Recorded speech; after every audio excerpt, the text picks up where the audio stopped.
Hi, I'm Lisa K. Donner along with Jeff Charles, Sarah Cowgill, Tim Donner, and Joe Schaefer. And this is the Conservative 5, Liberty Nation TV's online news program. On today's episode, 2020 Rampage of Revenge. What a way to kick off a new year and a new administration with a boring inaugural and more censorship. Inauguration, no balls for Biden. Pandemic plague, the Biden administration goes into casual mode.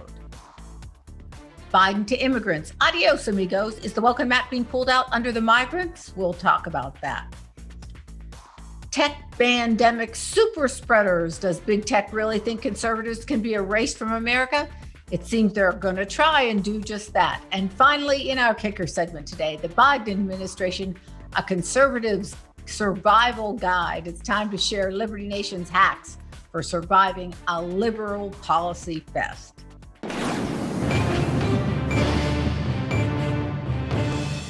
Millions of people tune in every 4 years to watch the peaceful transition of power. Others enjoy the entertainment of the many inaugural events. This year, as one can imagine, was decidedly different. From the speech behind chain link fencing and the presence of military in every nook and cranny, the pomp and circumstance looked a bit like a banana republic after a sketchy election. What the heck was that all about? Sarah, as big events go, this seemed as lackluster as the Biden campaign itself. What, if anything, are your takeaways? And am I right? No inaugural balls? No balls for Joe Biden. No balls. And that's, from probably people going, I don't want to buy a $10,000 dress and show up with a mask on. But that's what runway rentals is for. Exactly. Takeaways, I absolutely have to give Lady Gaga the biggest shout out. She delivered the best national anthem I think I've ever heard. But after that, it was pretty much what we expected. Almost 20 minutes or 20 plus minutes of Joe Biden saying unity, unity, unity, unity, united, unity, unity, united. Well, he didn't stop to say healing, healing, healing. May I take exception to one thing? I still think Whitney Houston's rendition of the Star-Spangled Banner in 1991 at the Super Bowl still has to stand number one. I still like Gaga. Gaga blew me away. But 1A and 1B. That blew me away. Everybody else, and I will give a shout out to our newly minted woman of color vice president. She looks pretty spiffy in that purple outfit she had on. The rest of the women, heck, I don't even know what Joe Biden was thinking. I had somebody was watching on Facebook said, was the line at Supercuts too long because her hair was so messed up? And it just cracked me up. So, unity, bad hair day for Jill. Kamala looked pretty fetching in her little purple outfit, and Gaga. That's all I remember about Joe Biden speaking is unity, unity, unity, unity, unity. I'll say one thing though. I mean, and this is a confession, but I think Kamala Harris looks beautiful no matter what she wears. But I have to say that Tariq Nasheed came out on Twitter and just clowned Michelle Obama, saying that she was looking like Nick Fury from the Avengers movies, that she was wearing his getup basically. And when I look at the picture, I was like, oh, dude, yeah, you're right. If what she was wearing was all black, she would look exactly like Samuel L. Jackson and like a female version of Samuel L. Jackson in the Avengers. I've attended inaugurals and or inaugural balls for 6 presidents. Nixon's first, Carter, Reagan second, Bush 41, both for Bush 43, Trump sort of. And they all had in common a celebratory mood. Especially when a new president comes in, especially when it's a new president from the other party. But there was nothing like that here. I mean, there was no festive spirit at all at an inauguration for the first time in our lifetimes. And I just wonder if this isn't one enormous missed opportunity for Biden to really set a mood, and the mood that he set with 10 times as many National Guard troops as people attended the inauguration was, dark winter indeed. Yeah, it's a dark winter. And And then you got to give him credit. He actually stayed awake through the afternoon. We all know he had to take steps back during the campaign. I don't think he could have put up with inaugural balls. I don't think he could have showed up. I don't think he could have danced. I think it's, the twilight effect when you're dealing with, cognitive issues. I think he's done when the sun goes down. All right, well, let me just say this, since we're talking about who's awake and who's not. Did anybody see Bill Clinton fast asleep during Biden's talk? I think Obama was asleep too. I think Obama also fell asleep. All right, Joe, I know you're really into the pomp and circumstance, so give us your take. I mean, I'm glad you all watched it, so I didn't have to. I ignored it completely. You're not supposed to admit that, Joe. The interesting thing to me is it reminds me so much. It's such a charade, everything they're doing. And it reminds me of the Soviet Union in the 1980s. That was the establishment that was clinging to power. And we all thought back then, I was just a kid, but wow, these are aged fossils that the Soviet Union is bringing into power. Chernenko was 4 years younger than Joe Biden. He was 73 when he died, Biden 78. Yuri Andropov was 70. So, we have an even older establishment clinging to power here in America. And what I would like to emphasize is that this is a display of weakness on their part. They're not convincing anybody. Nobody's getting excited about this. They're clinging to power. And I think Joe Biden, as the face of that, is a devastating weapon in the hands of the opposition moving forward. So that's my take on the whole inaugural ball thing. Well, yeah, I think. Oh, go ahead. Go ahead, Joe. Go ahead, Jeff. I was gonna say Joe is 100% spot on with that, because they are trying to manufacture excitement over this administration, but realistically, I mean, the media looks like what people look like when they open a present from somebody that they don't like, and it's a present that they don't want, but they have to pretend like they're excited. That's what the activist media is doing right now. And just looking at how they characterize their speech, do you remember in 2017 how they characterized Trump's inaugural speech? It was dark. It was dark. They all use the same language because, of course, they were coordinating on this. But then, fast forward to now, Biden's talking about a dark winter. You don't hear anybody in the media saying that his speech was dark. So this is just yet another example demonstrating what we can expect from the Fourth Estate going forward. Well, it was interesting because Liberty Nation's Scott DiCosenza was on the ground for the event. And it was just overwhelming. 25,000 National Guardsmen.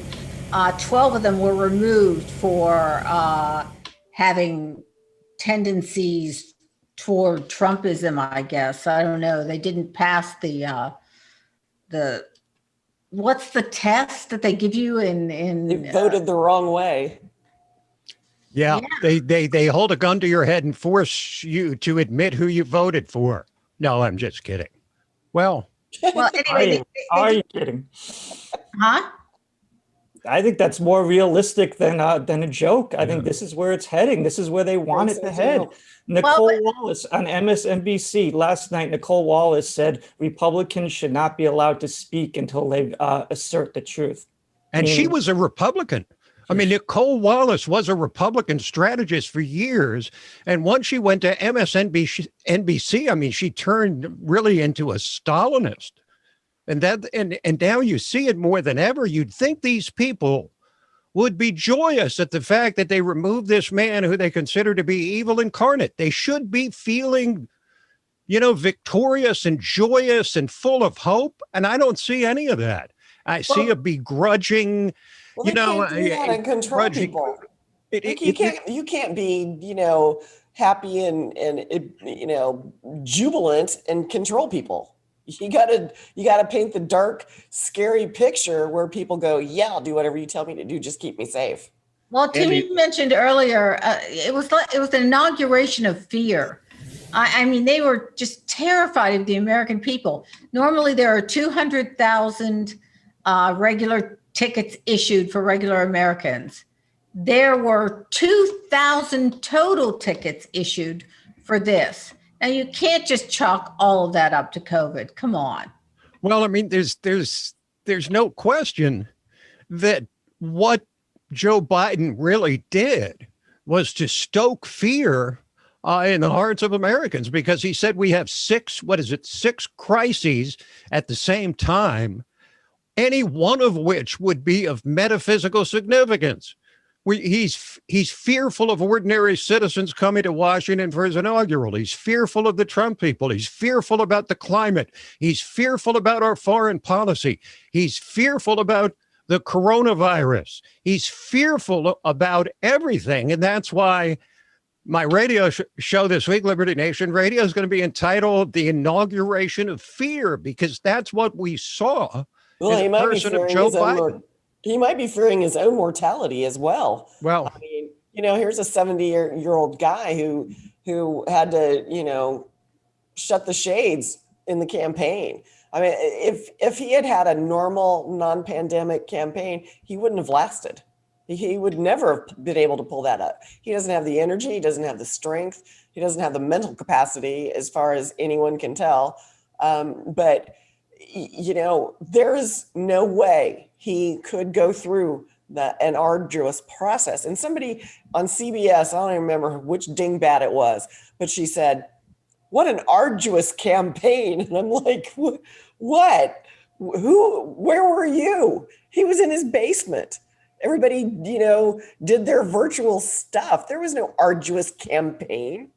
And what was the thing about the reflecting pool or something looked like Joe Biden's arms reaching out to embrace America? I forget who said that. I mean, that's right out of North Korea. Wonderful. That's right out of North Korea. They had to shut down public access, unfettered access to the YouTube link, because they got so many dislikes or down thumbs, like 8-1 or 9-1, a down thumb. They had to take it. They had to make it unlisted. And it wasn't only that. It only got like 3,800 likes. The official White House presentation of the inauguration, only 3,800 people in America actually liked it. Well, there you have it.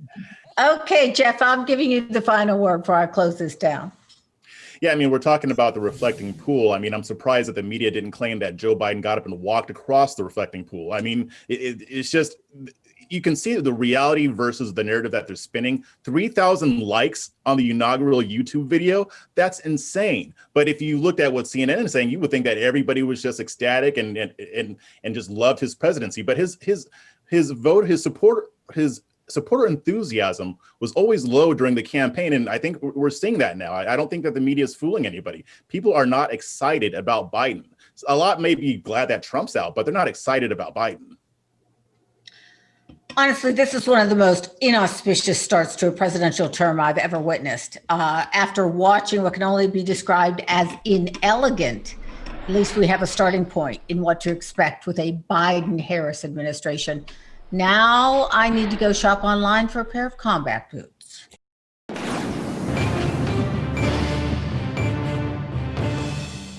Sensing a possible new friend about to take the oath of office, thousands of migrants are joining caravans and heading toward the U.S.-Mexican border. Well, not so fast, amigos. Newly minted Commander-in-Chief Biden has pulled the emergency brake on the runaway immigration car. Did anybody see that coming? Well, besides President Trump, of course. Pro-immigration Biden has told the migrants to stay put as he mulls over a plan. Jeff, is there more to this than what meets the eye? I mean, are they stalling for a reason? Yeah, they're stalling for a reason, and they didn't prepare for this.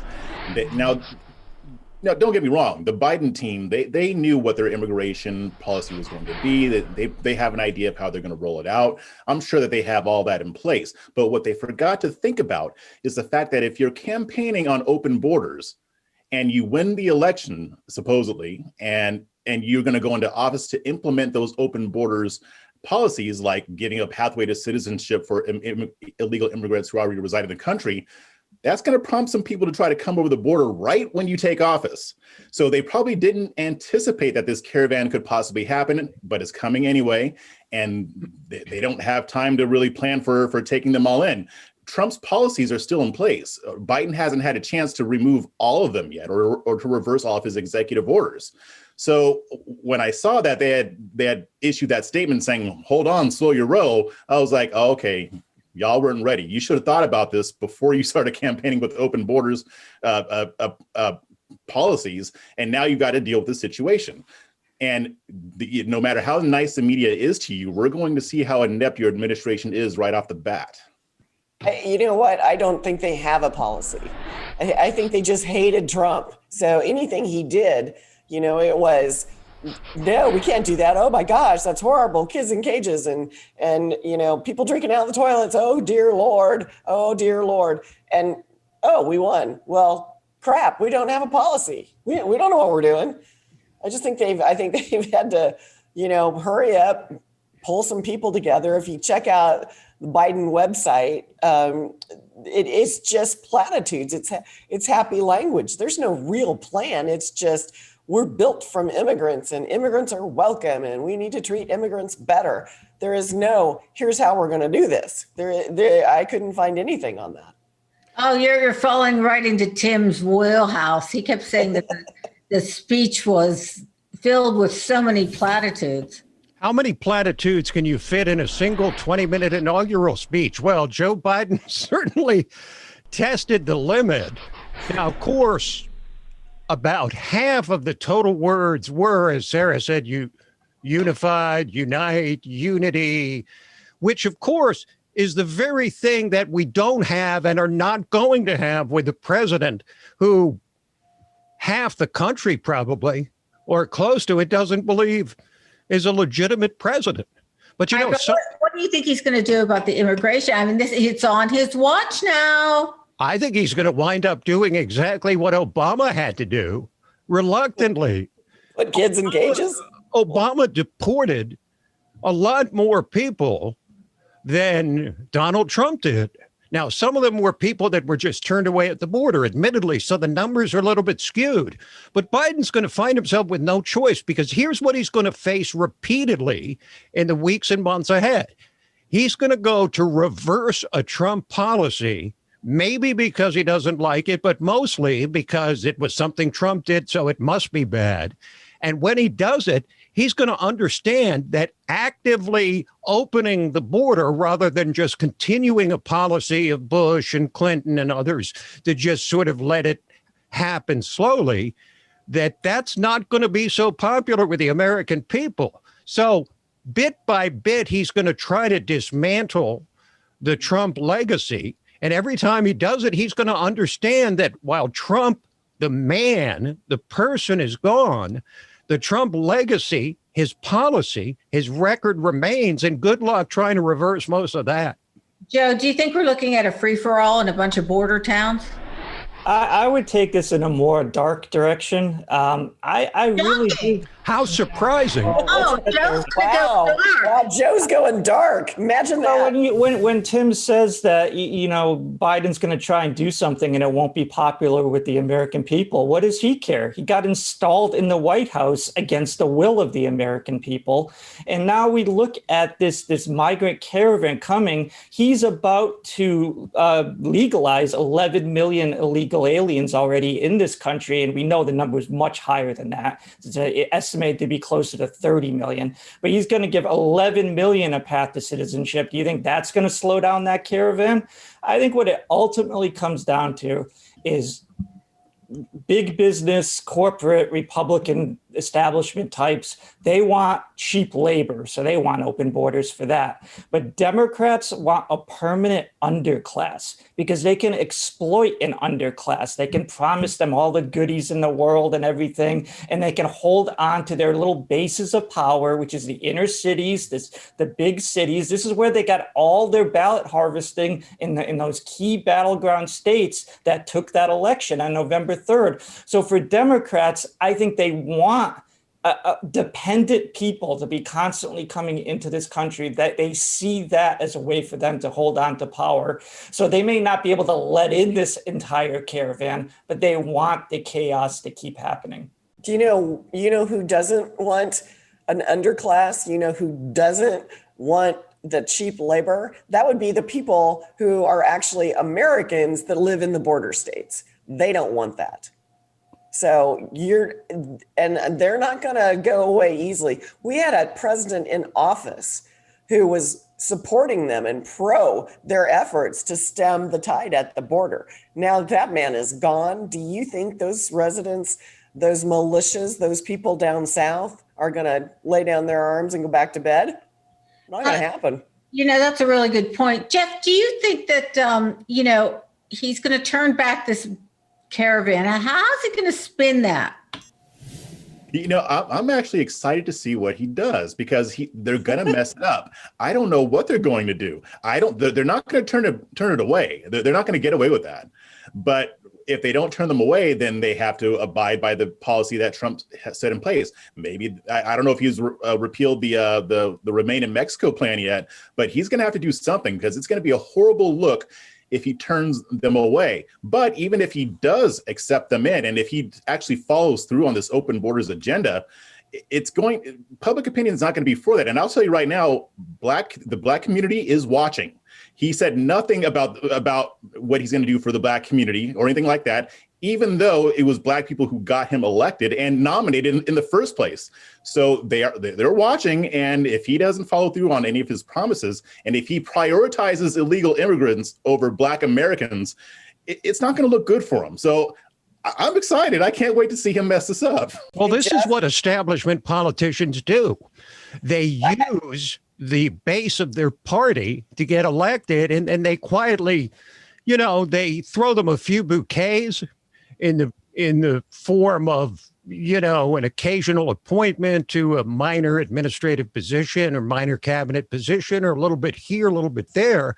But as Joe has said repeatedly, what they're interested in is furthering the uniparty establishment. And so the left is experiencing now exactly what the Trump people experienced after 2016, when the Republican establishment said, thanks for your votes, now go away. We're going to do things our way. So, it's a mirror image of what happened in 2016. So, you know what?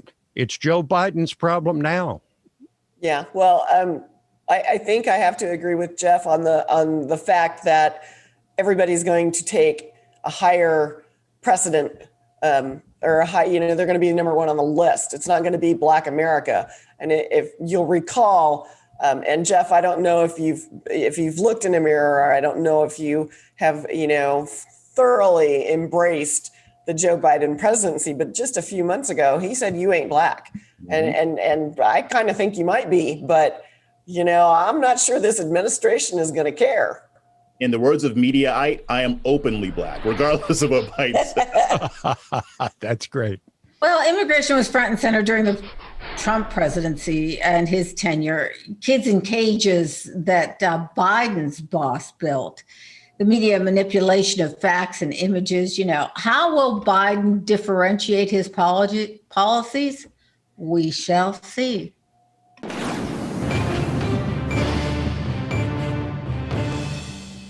Big tech has been ramping up their own brand of censorship for months. From fact checkers to outright banning users for different thinking and values, the onslaught has been dizzying, to say the least. Apple, Twitter, Amazon have all pulled platforms for alternative social media pages. Heck, Trump was banned for life from Twitter. Now it seems revenge against any conservative who supported Trump is on a list. Is this our new normal, or is this a temporary temper tantrum? Well, what do you say, Joe? Is this what we can expect from this day forward? Oh, yeah, for sure. And it is going to get worse, and it's not going to stop with big tech. Processes are already in motion that are not going to be rolled back now. Precedents are being set at an amazing pace. When you think about the fact that when they started with the lockdowns for the coronavirus in 2019, that was a precedent. When they started making us all wear masks afterwards, that was a precedent. They're determining what they can push on the American people what they can get away with. These bans by big tech, banning the sitting president of the United States from his social media account. That's mind-blowing. Not just the act itself, but what else the expanded power it presents them to what they can do to all the rest of us. And you're already seeing when Trump was outgoing, he was trying to get past a fair banking resolution that just said simply banks can't take politics into consideration when doing business with their customers. And Democrats are already planning to roll that back. They want to allow banks to be able to cut off services if they disagree with them politically. They already do it to an astonishing degree with these ridiculous justifications, moral grounds, etc. Of course, they get to define the moral grounds. And it's just a snowball running downhill. Big tech is the vanguard of it, but it is not going to stop with big tech. And the big part of the problem is that the solution that's been proposed, which is basically removal of Section 230 of the Communications Decency Act, which shields companies like Twitter and Facebook from legal liability, the solution could possibly be worse than the problem, because with Section 230, if they're now liable for what they put on their site, the same way Liberty Nation and the Washington Post and the New York Times and everybody else is, then that gives them even more reason to censor people, because they have the justification of saying we have to protect ourselves from liability suits. So it's a circle here, and I don't know what the solution is. Let me just say this whole 230 thing, I think is really a canard, because that's not going to fix anything. Look, right now we had Dominion voting machines breathing down the neck of American Thinker. They had to issue a huge, I guess, front page for digital medium apology, etc. We need to look at this in terms of monopoly breakups. Absolutely. Does anybody agree? I agree. Well, with I think 100%. That's the important word there is monopoly breakup. When you become so powerful like this, that you break something up like that. You don't allow that. We broke up the phone company when I was young. I don't recall that destroying the telecommunications. Standard Oil. Quite the opposite. Why do we want Jeff Bezos to have the power that he is amassing right now? It's frightening. He is wiping out small business left and right. Books. It started with bookstores. I remember saying people were saying 20 years ago he's going to kill all the bookstores. Now he's going to kill all the local grocery stores. He owns Whole Foods. Yeah, it's just going on and on and on. And I think it's absolutely applicable to social media as well. I'm sorry, Tim. Did you want to finish your point? No, I think Joe handled it pretty well. All right, Chuck, perhaps there's nobody on this panel that is more socially media active than you. What is your take? Yeah, it's funny because over the past few years, this issue has been coming up. And I was pretty much opposed to any government intervention because I want the free market to work. But over the past year, I'm kind of reconsidering my stance on that. But I think if I were to hesitantly or cautiously support any kind of government intervention, it would be along the lines of what Joe just said, as far as breaking them up.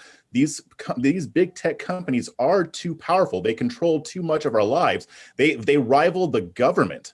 They determine what we see. They can determine what we say. They can be just as oppressive as a government that cracks down on its citizens. And we're seeing the beginnings of that now. The beginnings happened a while ago, but now we're seeing the next phase in that. It's like they shouldn't be able to capitalize on an event like the riots at the US Capitol to say, oh, now we get to censor everybody.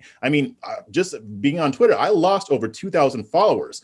I know a lot of other conservative commentators, a lot of conservative news outlets, they lost tons of followers. And there's absolutely no way that they will convince me that every single one of these people were inciting violence or violating their terms and conditions. So the fact that they're abusing their power and they actively prevent competition, I think the case can be made for some type of government action. But I would need to know exactly what they plan on doing before I actually say I would support it, because, again, I'm very hesitant to want the government to be involved.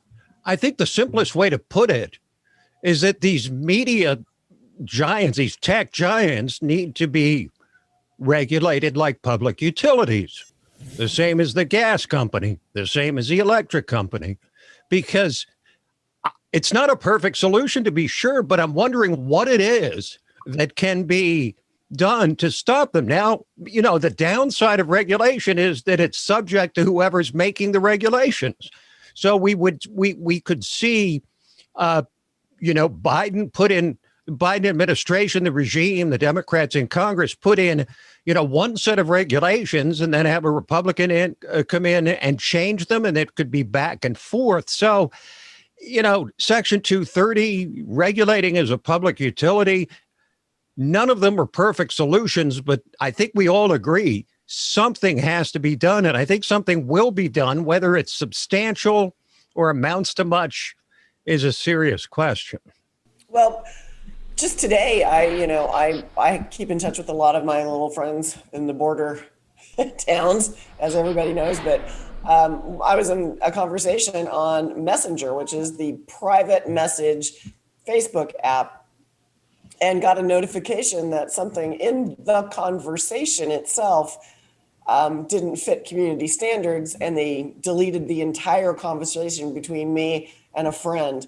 And that conversation involved Joe Biden and a meme and a phrase that apparently they didn't like, and they wiped it clean. So they're not only censoring what you say publicly, but now you can't say much of anything to your friends if they're monitoring those private messages. So let me get this straight. You were doing a video chat with her via Messenger, or you were doing a text chat? We were texting back and forth. Oh, I'm sorry. Okay. Wow. So they just wiped the it out. fact that it, something picked up and triggered something with the Facebook, hall monitors, and it was over. The whole conversation was deleted. Let me ask you this: were there other people involved, or this was just a private conversation? This was a private conversation between me and one other person. Wow, that's creepy. Well, Snapchat, Twitchy, Reddit, Facebook, all have limited the flow of information by conservatives. How did we get where big tech is the arbiter of free speech, Jeff? Simple, by letting the far left take over big tech. I mean, and this is one area where I take issue with conservatives, because it's just they have the same approach as they do with the culture war. For so many years, they would not compete. They stayed out of it. And look what happened. The left takes over. They fill the vacuum. Same thing happened with Silicon Valley, with the entire state of California, really. But the thing is that big tech is owned by far leftists. Now, I am a little bit optimistic, though, because this doesn't mean that conservatives are going to lose this battle. Yeah, they seem like a Leviathan, but if you think about it, conservatives have always found a way to subvert the left's influence over broadcast media and in other areas. I mean, they did broadcast media. They took that over. Well, we still had Fox News, and then we had talk radio. After that, now we have online avenues like we're engaging in right now. And even with that, we can still build our own platform. So I think that's kind of where this whole thing is going to head. I have some concerns about it, but I do think that we are still going to be able to express our views. It just might be in a more siloed environment. I think, Lisa, if I may say, I think what gives me hope as much as anything looking back at presidential elections was 1980, when Ronald Reagan was elected after being called a warmonger and every name in the book, much the same way that Donald Trump was during his 4 years in office. And this was before the internet. This was before social media. This is when the networks and the New York Times and the Washington Post had full reign over major media. And you didn't have anything competing with it. And yet Ronald Reagan won a 45-state victory over Jimmy Carter, despite a media that was all lined up against him. So we can keep that election in mind, that it is possible to overcome endemic bias in the media but it sure isn't easy. Well, if the thumbs up and thumbs down on YouTube are any indication, that's for sure. There's been a lot of Washington whispers. Maybe Trump will establish his own media platforms. He certainly has the money. One thing for sure, whether conservatives have to resort to homing pigeons or CB radios, there has to be a way for like-minded folks to communicate.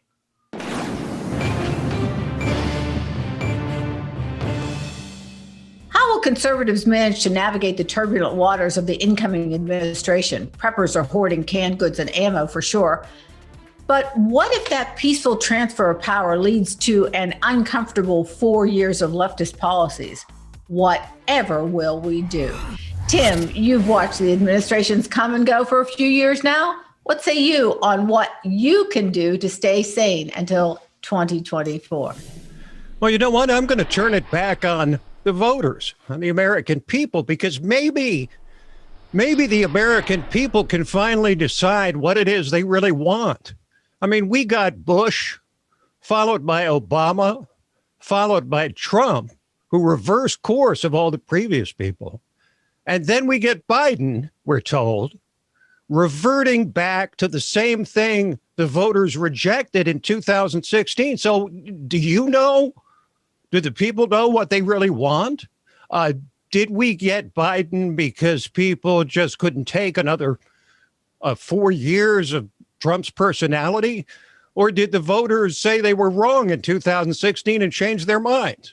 But I can tell you this much. Trump is in a position to hold the Republican Party hostage because he's got so many people that love him, not the party, but him. And if those people are excluded in the future, it's going to get ugly in the Republican Party, and there's going to be a split that's going to leave the Republicans as an unelectable party if they do not mollify the Trump base. And out of those 75 million who voted for Trump, you could say there are 20, 30, 40 million of those who are Trump people rather than Republican people. Okay, but you sort of evaded the question. Where I was going with this is, what can you personally do? And you've told me, what you're going to read, what you're not going to read, right, what you're going to listen to, what you're not going to listen to. Well, it's interesting.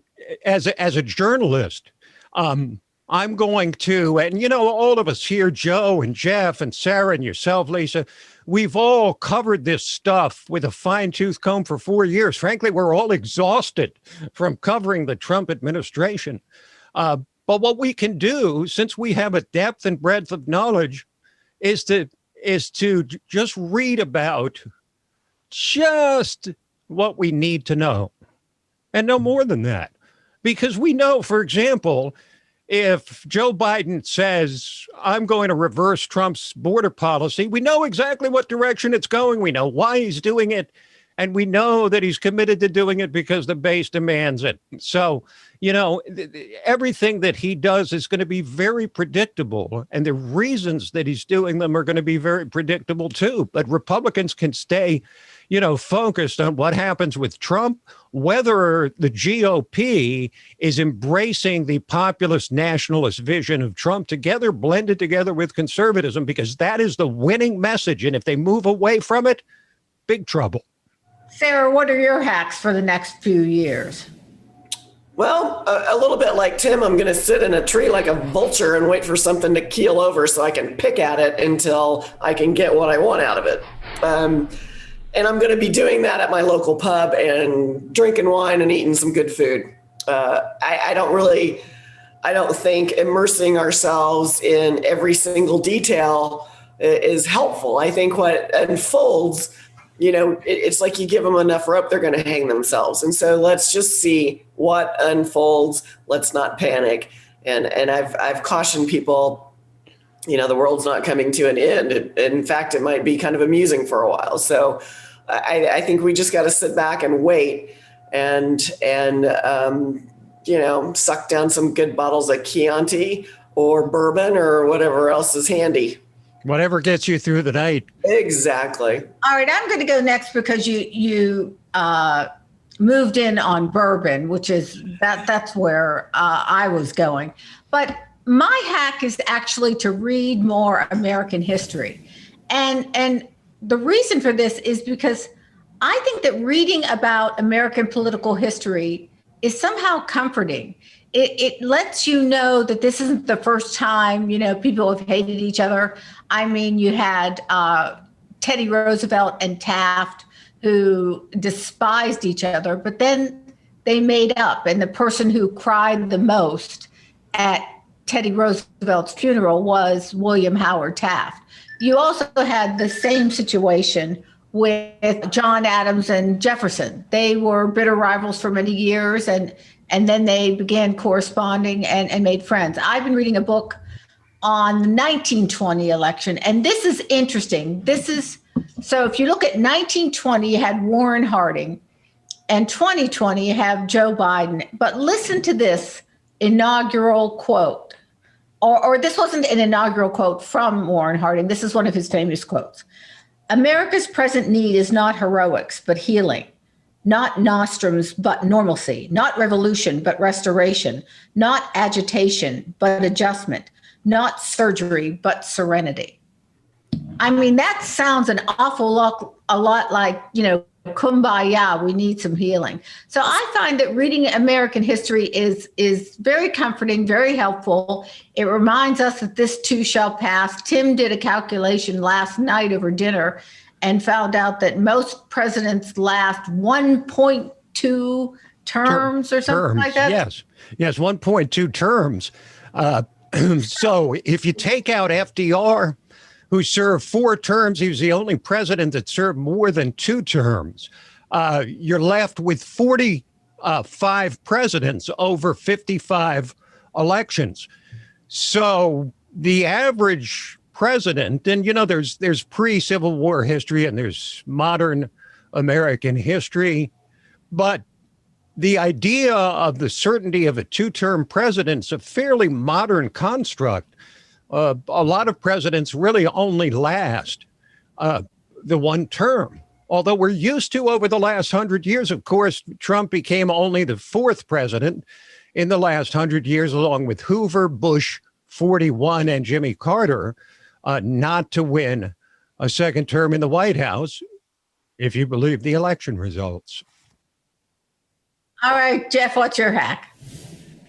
I've got a few that I'm doing. I mean, I realize that I need to, I live in politics and I need to not live in politics. So I've been doing things. I've picked up the banjo. I'm starting to learn how to play that instrument. It's nice to get back into music again. I am going to be devoting more time to reading. I even downloaded a class on how to draw. So I'm trying to look for other things to get my mind off of politics. But also within politics, I'm going to start getting more involved in the local Republican Party here. I mean, I think that we have to remember that our local politics affect our lives more than the president, whether it's Biden or Trump. So I think when people get more involved in their communities, they feel like they have more of a sense of control over what happens, rather than just focusing on the federal level where we don't really have a whole lot of say in what goes on other than to vote somebody in or out. Oh, I will say this. It's going to bring your banjo onto the next slide. I will say this, and I think all of us can agree on this, that the next 4 years couldn't possibly be more tumultuous than the last 4 from the standpoint of the White House and the president. We're all going to get something of a little bit of needed rest here after covering a whirlwind presidency unlike any we've ever had, and I'm certain unlike any we'll ever see again. All right, Joe, hit it. Oh, this is going to sound I really like what Jeff said, by the way, but this is going to sound scolding or lecturing, and it's not meant to. It's about personal agency, about making yourself feel good. And that to me is, don't give money to people who hate you. Don't give money to Netflix. Don't give money to Hollywood. Don't watch the NFL if you feel that, you're sick of their garbage with their social justice pandering. When I say this to people, I say it to my friends, they get a little defensive because they think it's an all or nothing proposition, that if you don't do it 100%, you're a hypocrite or something. It's not a purity test. Well, no one's grading you, but just for your own sense of well-being, you'll feel so much better if you don't take your own money and give it to these people. I personally had a hard time boycotting Amazon. I did it, 5-6 years ago. I don't remember what I was upset about then.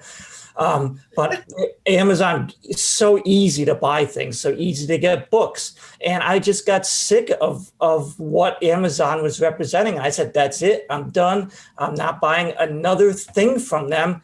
And, it was easy. And did I kill Amazon by doing that? No. Do I feel a lot better about it? Yes, I do. It was hard maybe for like 2 months, and now I don't even think about it anymore. So that is my advice is spend your dollars thinking about things like that. And don't think about toppling something. Just think about it's going to make you feel better to be that way.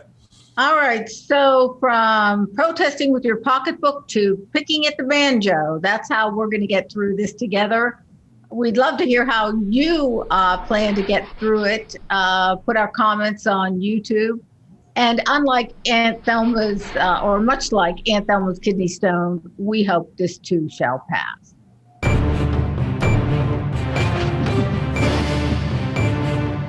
That's it for our Conservative 5 panel today. Check out our other C5 shows and segments on your favorite video platform. YouTube, Vimeo, Rumble, we're on them all. As well, Liberty Nation has its own Roku channel where you can see all our TV productions. Thanks so much for tuning in. And remember to surf on over to libertynation.com. Sign up for our new member zone, just $17.76 a year. And remember, folks, liberty all the time and everywhere.